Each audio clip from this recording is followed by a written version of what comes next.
वर्ष का वनवास और सही, परंतु मैं अपने भाइयों और पांचाली को निर्बल नहीं होने दूंगा।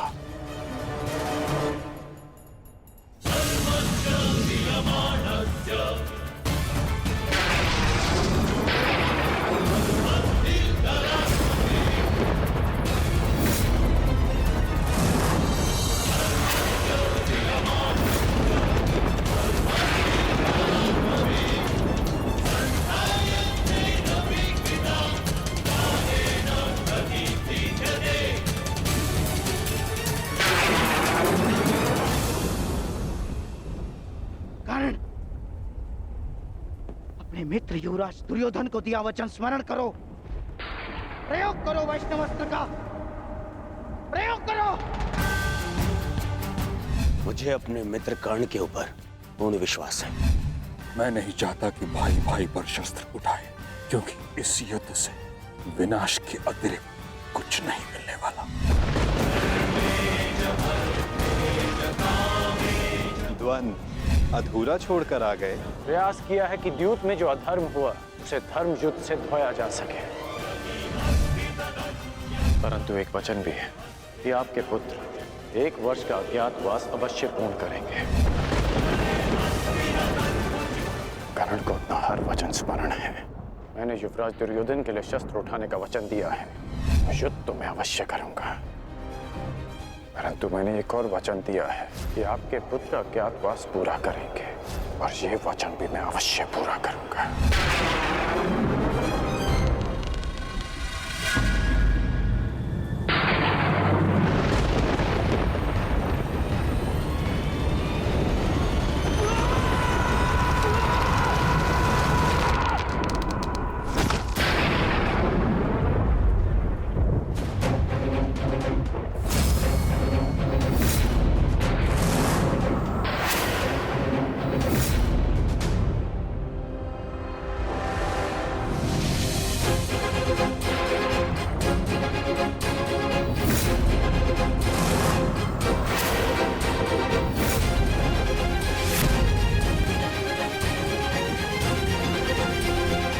धनुष की प्रत्यंचा टूट गई है बृहन्नला।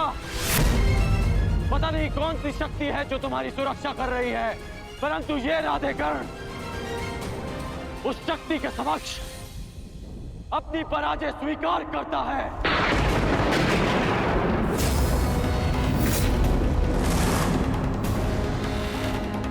क्षमा कीजिएगा युवराज, परंतु मैंने आपको अपना दिया वचन और हस्तिनापुर के लिए अपना उत्तरदायित्व पूर्ण करने का प्रयास किया, परंतु प्रारब्ध ने मेरा साथ नहीं दिया।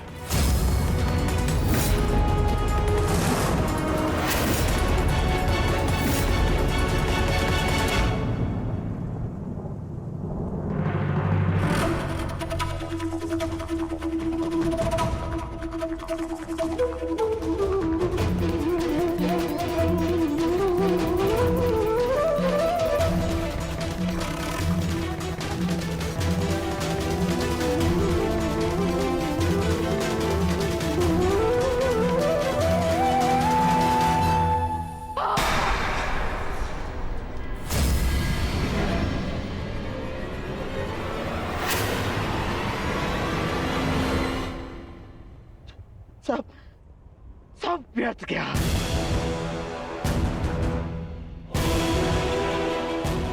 इतना परिश्रम, इतनी योजना, सब व्यर्थ गया। सब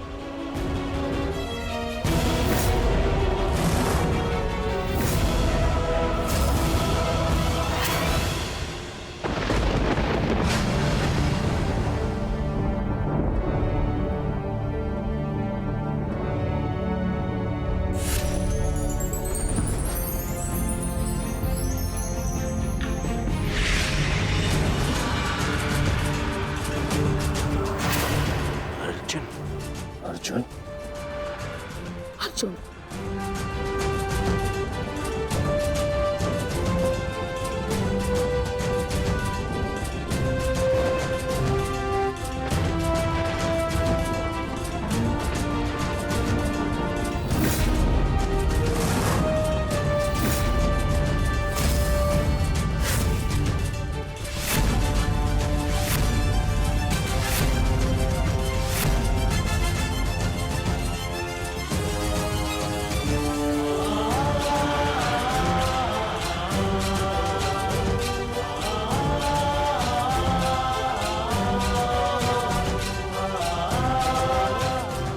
अज्ञातवास पूर्ण हुआ ज्येष्ठ।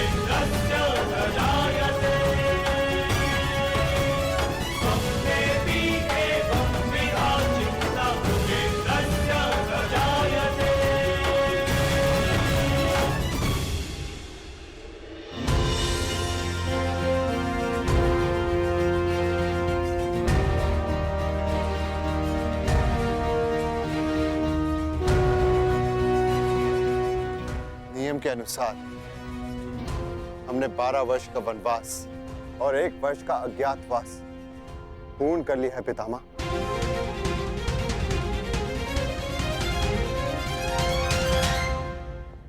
आपसे ये आशा नहीं थी धर्मराज कि आप असत्य भाषण करेंगे।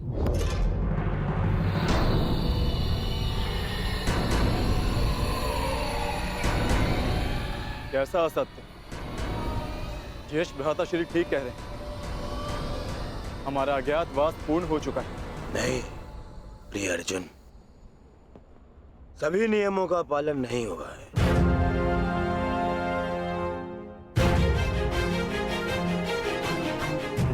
कैसे नहीं हुआ? 13वें वर्ष में हमें कोई पहचान ना सके, यही नियम था। हाँ। और इस नियम को समझने के लिए तुम लोगों के पास पुनः 13 वर्ष का समय होगा भीम,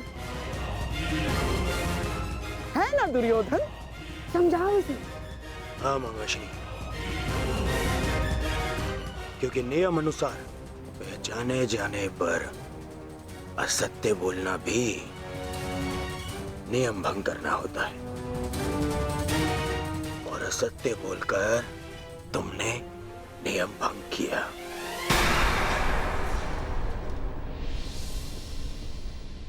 क्या सत्य कहा हमने? अपने अनुज से पूछो युधिष्ठिर।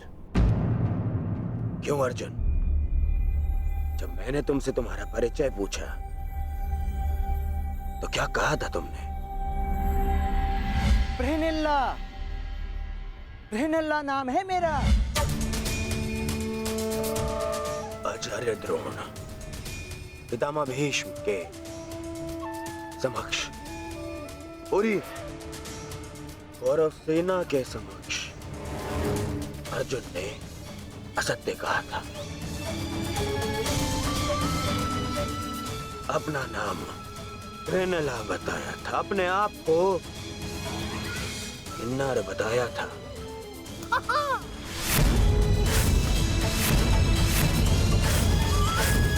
क्यों अर्जुन, क्या ये असत्य नहीं था?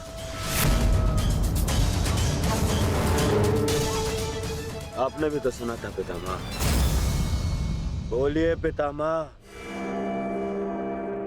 अर्जुन ने ऐसा नहीं कहा था? हाँ, अर्जुन ने असत्य कहा था।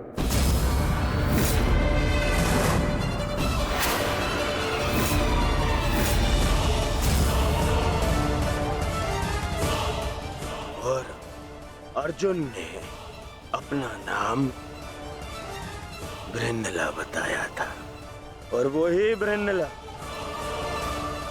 अर्जुन बन के सामने खड़ा है।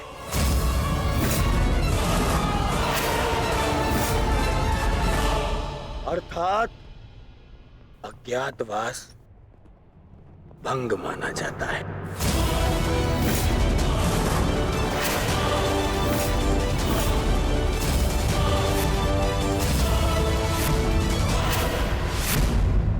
जाओ पांडवों, वापस वन में जाओ और योजना बनाओ कि अगली बार 12 वर्ष के पश्चात अज्ञातवास में कैसे पकड़े ना जाओ।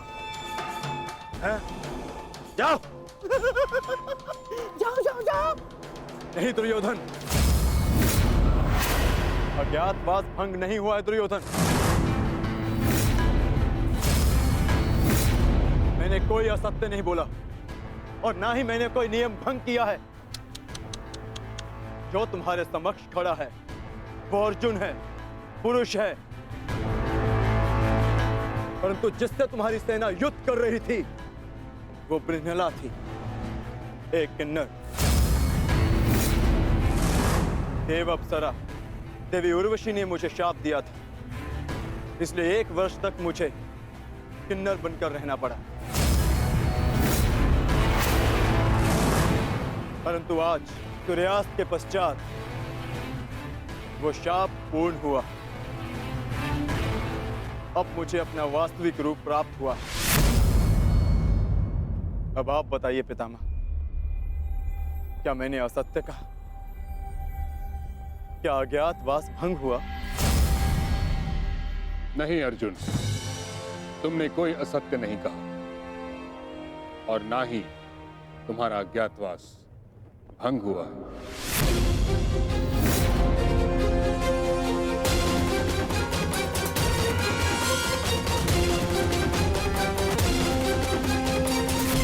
परंतु मैंने इसे पहचान लिया था पितामह। नहीं दुर्योधन, तुमने पहचाना नहीं था। तुम्हें आभास हुआ था कि ऐसा बाण केवल अर्जुन चला सकता है। यदि तुम्हें विश्वास होता तो तुम अंगराज से वैष्णवास्त्र का संधान करने को नहीं कहते। इसलिए मौन रहो। मैं ये घोषणा करता हूं कि पांडवों का अज्ञातवास सफलतापूर्वक पूर्ण हुआ।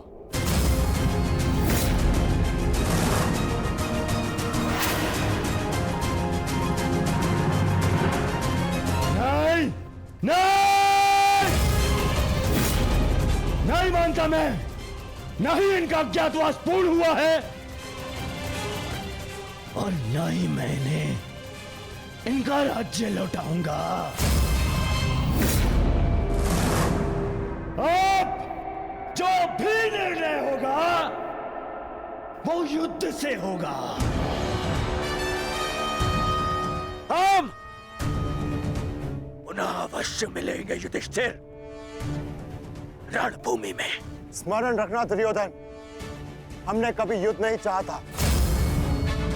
तुमने हमें इस युद्ध में धकेला है और अब यदि आर्यव्रत के भाग्य में युद्ध ही है तो ठीक है, जो युद्ध होगा अवश्य होगा। यदि न्याय और नीति के लिए हम वनवास भोग सकते हैं तो न्याय की स्थापना के लिए हम युद्ध भी अवश्य कर सकते हैं।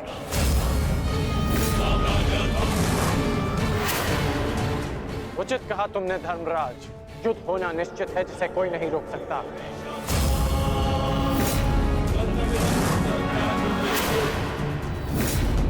अज्ञातवास पूर्ण होने का सुख कुछ ही दिनों तक रहेगा धर्मराज। हमने बिन 13 वर्षों को यूं ही नहीं काटा है कर्ण।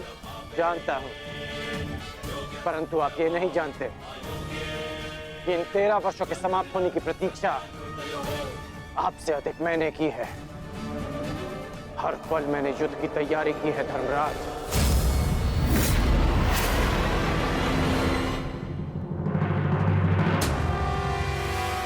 स्मरण रखना अर्जुन, अगली बार ना मेरी प्रत्यंचा टूटेगी और ना ही सूर्यास्त तुम्हें बचा पाएगा। तुम भी स्मरण रखना, अगली बार वैष्णव अस्त्र का उत्तर पशुपतास्त्र से मिलेगा।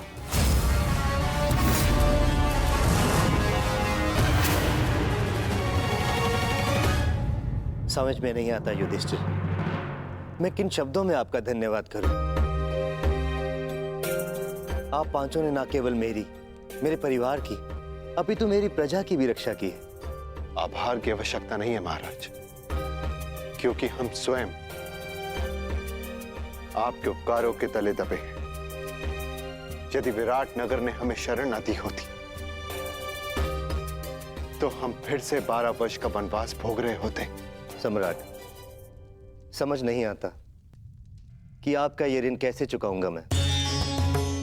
जीवन भर भी आपके चरणों में सेवा करूं, ये ऋण नहीं उतार पाऊंगा मैं। ऋण उतारने के लिए चरणों पर गिरने की आवश्यकता नहीं है विराट राज।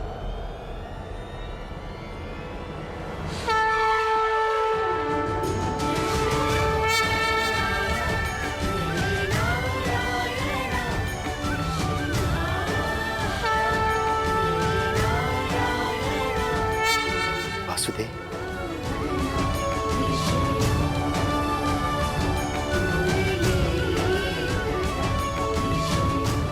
प्रणिपात वासुदेव।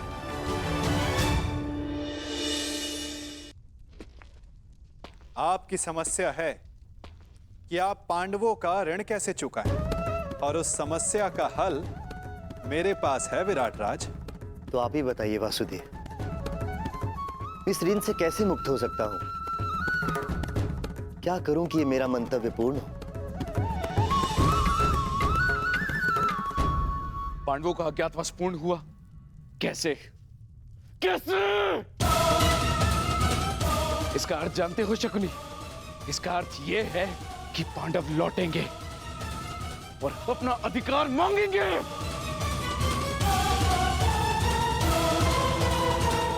उनके मांगने से क्या होता है पिताश्री?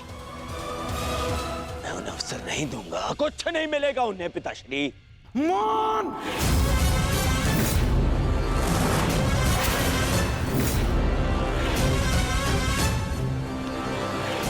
मान रहो दुर्योधन, मान! हर बार राज्यसभा में बड़ी बड़ी बातें करते हो, वचन देते हो और हर बार मुंह की खाकर लौटते हो तुम। हस्तिनापुर से सेना ले जाते समय क्या कहा था तुमने? कि पांडवों का अज्ञातवास भंग करके लौटूंगा। और इस समय तुम मेरे समक्ष क्या सूचना लेकर आए हो? कि अकेले अर्जुन ने समस्त कुरु सेना को निरस्त्र कर दिया। एक ही स्वप्न देखा है ना तुमने, सम्राट बनने का। अरे अगर एक अर्जुन को ना संभाल सके तुम, तो ये हस्तिनापुर का साम्राज्य क्या संभालोगे?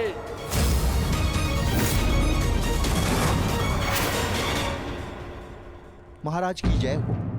महाराज, विराटनगर से आपके लिए संदेश आया है।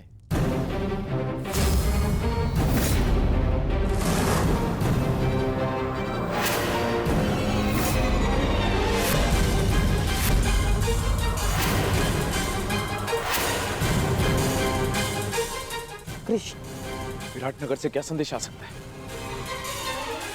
अवश्य उन पांडवों का ही संदेश होगा। युद्ध की चेतावनी भेजी होगी उन्होंने।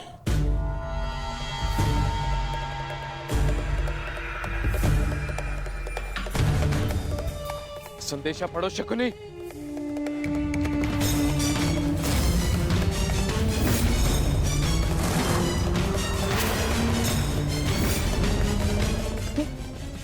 ये कैसे हो सकता है? क्या लिखा है इसमें मामाश्री? ये नहीं हो सकता दुर्योधन।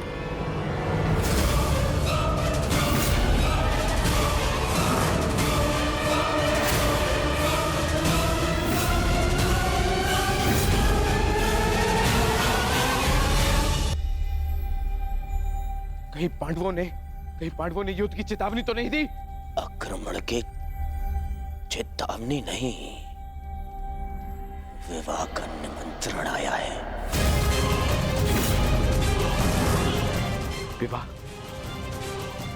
किसका विवाह? विराट कुमारी उत्तरा का। किसके साथ? उससे जिसमें साहस के साथ बुद्धि भी।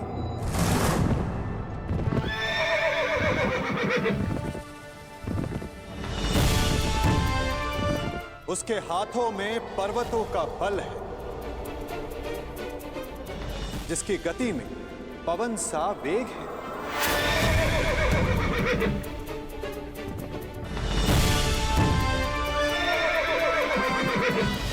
जिसके विषय में तुलना ही नहीं की जा सकती कि उसके बाणों की धार अधिक तीक्ष्ण है या उसका मस्तिष्क?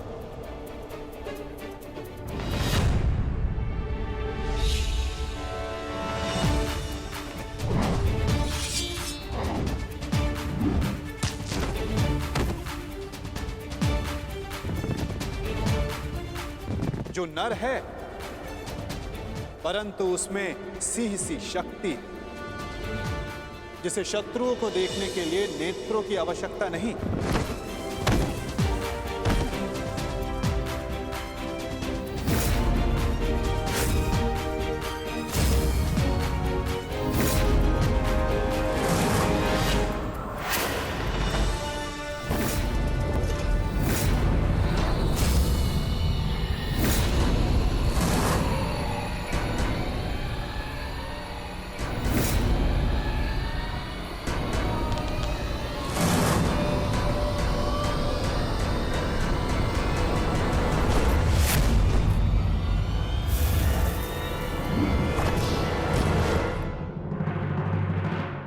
जिसकी शक्ति शेषनाग के समान है,